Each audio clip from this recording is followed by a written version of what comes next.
Both jobs were approved, and that is what made the danger invisible. Some of the worst incidents do not begin with one reckless task. They begin with two legitimate tasks that were never evaluated as one combined risk. The donkey professor stands between two work areas on the same deck, looking up, then down, then back at the paperwork that says everything is under control. Above, one crew begins hot work.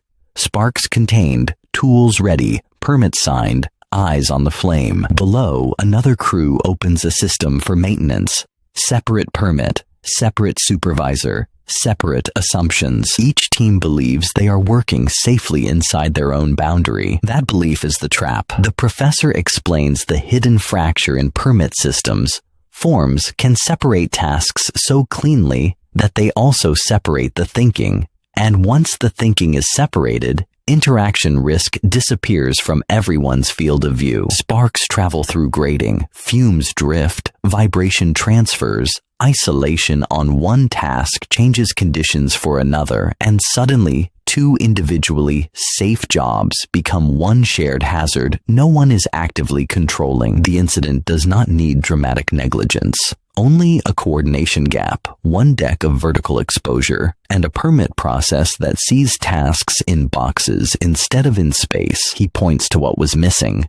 No SIMOPS review, no integrated hazard check, no cross-permit conversation strong enough to challenge timing, location, energy paths, or ignition travel. This is why mature operations do not ask only, is this job safe? They ask, what else is happening around it, above it, below it, connected to it? And what changes if all of that becomes true at once? The donkey professor leaves the lesson sharp and administrative for a reason. Paperwork does not prevent incidents by existing. It prevents them only when it forces people to see interactions they would otherwise miss. And if two jobs can touch the same hazard space, then they are not separate jobs anymore, no matter what the permit